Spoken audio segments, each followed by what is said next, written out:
3 years ago this week, Michele Bachmann promised no teleprompters for her campaign and then immediately used a teleprompter app on her iPad, which I guess, Lewis, followed the letter of her promise, but not really the spirit. Right.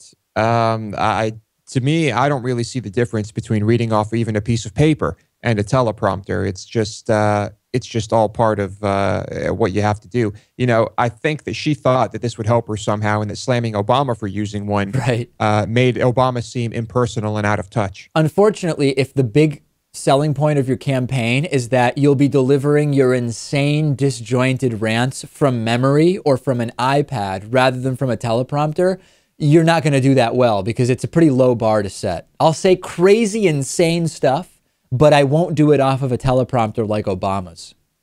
Can you imagine if she didn't have something to read off of, what those speeches might sound like?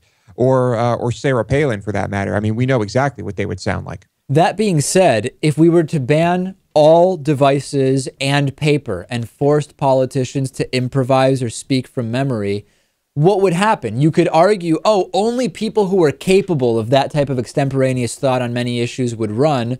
Or you might actually end up with a situation where political candidates, presidents, they have a lot going on. It's not crazy to have notes when you're giving a speech. You can make an argument that having everything be off of a teleprompter is impersonal, but the reality is when you're dealing with a position like the president, to have to speak from memory on anything doesn't seem like a very reasonable standard to ask for.